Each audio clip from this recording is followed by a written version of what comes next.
bahu kaba. Ibsishaan hiriira maayikii bahu kaba. Dabarsuu qaba. Hiriirri maayikii laayiviin dabruu qaba. Galuu qaba. Ibsishaan.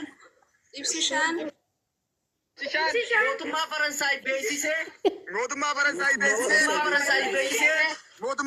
beeksisee.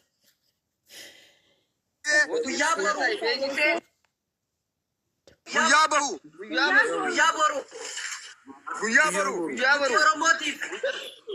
Shuggutii Oromootiif hiriira bahuu qaba.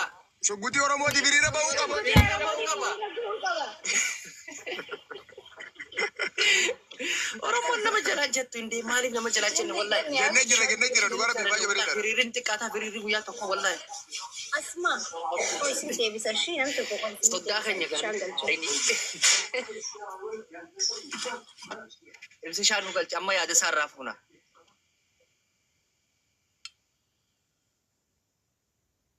Eessa jiranii galcheen jiranii tolkiidha moo? Ibsi shaan meeqa deebiseen? Borona dhukkuba jedhe wallahi ede. Ay mudi jara kana wallahi. Ummanni wallahi nu galaafate jaalalaanis jarri bar shaarukaan manuf tambal wallahi.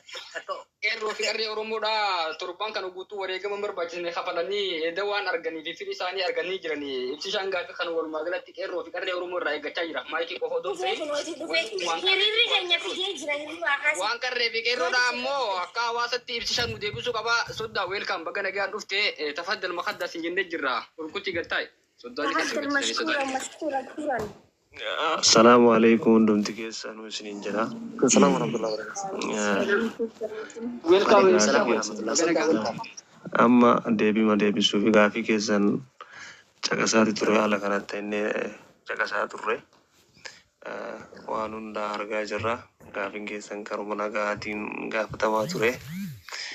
Garuu ammoo hayyama sun gaafateen hiriira baata waan ta'eef gaagama keessa galuun deebiin keessan isiniif deebi'a yookiin bahama wanni jedhame deebiin na argattan yookiin ammoo dhabdan kanaafuu wanni har'aaf nu jennu kanuma nagaatti. Koi endee maal jechuu dubbadha. Mudinu qabate nun taane. Ibsa ol deebi gaafii hafe na gaafadha ittiin isin gara. Ibsishaan qeerroo fi qarreen Oromoo si gaafatte qoon deebisi ibsisha. Qeerroo fi qarreen gadi jirta qoon deebi. Gooticha dhageeffadhu. Ibsishaan nu deebi'uu qaba. Gaafii hafte guutuu barreeffadha. Barreeffadha na kenna talaatiin isinii gaacha'u. Qaama barbaannu ramzii dhiifama kallattumaan mootummaa qaamatu barbaanna. Mootummaan gaafii keenya deebisu. Qeerroo fi qarree faana dubbii deebistee yakkamaa guddaa akka hin taane Ramza adiraa si hubachiisnaa. Qeerroo fi qarree faana akkanaa sun dhugaa sitti himna jechuudha. Yoo akka soddatti illee isa kabajna akka qarreetti illee isa kabajna akka qeerrootti illee isa kabajna kabaja kee akka hin balleessin. Kanumaan siidhaan barbaada akka gooticha argetti akeekecha gurguddaa si kenninee jirra. Yoo didde immoo misaa'ilaan si dho'inaa jechuuti. Amma kanumaan si jira hiriira karaa nagaatti barka yaamne amma nuti. Amma afaan qawweetiin taanaan eenyullee harkaan kennatu. Dura malee dura deebuu hin beenu ammallee hiriira akkuma itti fufee jira. Hundi kutaan godhata akka bahuu qaba jechuu amma dubbaddaa warra keessa jirtan. Yeroo takka dhiifama naa godhaadha. Carraa yoo naa kannitan anis akkana fakkaateetiin dubbachuudha deema. Tokkoffaa namni kun biyya namaa jira.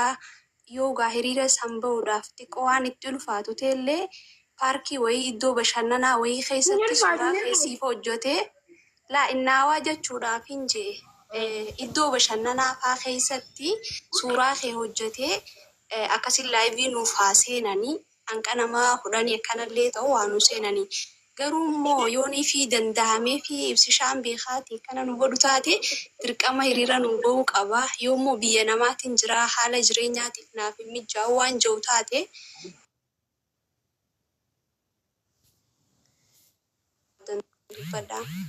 Guys, warri noo jettan ibsa warra deeggartan na fakkaata. No, bishaan dhaggeeffadhu laal ibsaan biyya namaatiin jira rakkoodhaan natti ulfaatan danda'amu kallattiidhaan hin jenne sii galee. Amma ibsaadha wanni barbaannu gaafuma irra barbaanna. Gaafiin keenya waa inni Faransaayii guutuu inni baasee kan dabarsu. Dhaggeeffadha yes amma laaddeftanii nootana yesitti yoo hin deebisin koomantii isinirraa cabu. Na deeggara anaa cunqurfame adabbiif na dhukkubee jechaa jiran mana guutuu dhukkubsate isa qofaa miti saayibboota walii dhukkubsate. Dafaa noon dhiisaa yessi godha. Yessi godha hiriira dhukkubuutu ni Maatiin murattee jirti.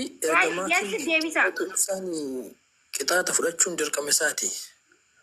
Ni fudhatanidha.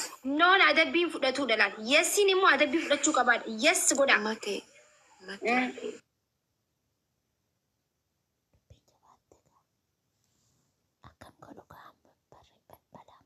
Sitti rakkoo qabu sii galee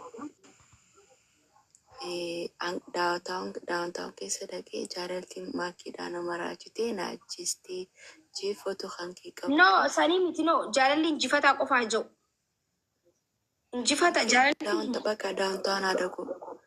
Waan nama waliin jenne qofaa jiru waan biraan barbaadu. Jaalalli injifataadha qofa jaan suuratti qabatanii. So amma bar adabbiin dinnee bar osoo hin dhukkubsatan. Ollaa mana isaanii dhaabbatanii jechuun qaban daawuntaawun keessa dhaqanii jechuu qaban. Amma bar bikkaa miti bar isinii galaan jiru wayi bikkii hin ta'uu maal hin jedhamne. Waliin adabamu hundaa dhukkubsatee ciciisu jira jechuu haala kanaan. Sa'a kana keessatti namni hundi dhukkubsatee naan jee. Sani bara amma rakkoo katee. Malee bikka itti gabbaan miti. Iftura sitti himee bara akka dhukkubuu deemu. Hin fayyine. Maatii isaa kanan fudhannu soddaan rifaatuutu mudhii kutee dhukkubsate namni gaafa dura bakka kana gahu silanuma dhukkubsata. Dhukkubsachuu sana immoo gara fayyatti deebi'ee gara. Saayibni isaa tokko dhufee jira. Saayiba isaa yaadarraa fudhanna.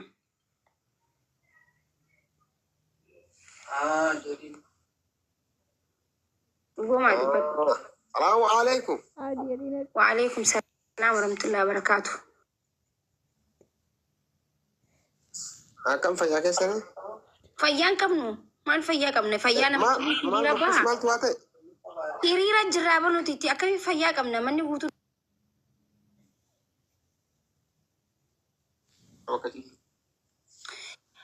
Qoyi maal yaaddaniiti? Abdii nagaa qabdaati?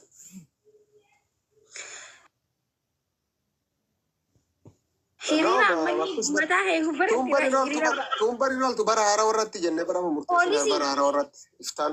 Poolisii. Aboo poolisii mudhii bara dhufa gaafii kan jennu gaafa dhaanu deebisuu qabani. Aboo poolisiin kunis barnaa. Aboo poolisii. Gaasa gurgurachuu kotee adda. Makkush waan siin jedhu makkush. Okay. Koomaandarri jiru koomaandara galchaayee. Koomaandara galchaayee. Makkush dhageetta waan siin jedhu. Simatteenna jedhu simannu dhufa jedhu. Uummata kan addaan fagaattanii jedhu. Namni wannoo siin godhini dubbii mistira godhi wal keessa kaa'i. Kan teessuutumaan dubbatinatti. Shakkiin jedhee achuun wal keessa kaa'i callisi. Wanta kanaan dhaga'u wanta wal Maatii takka dhaabsi laale dhugoomsa gaafii kana dhugumaa dhaggeeffadhu. Guys, no. Gaafii kana maayikii odoo hin ta'in qarree Oromootii fi qeerroo Oromoo isin gaafachaa jira. Gaafii Qeerroo keessanii taanan sa'aatii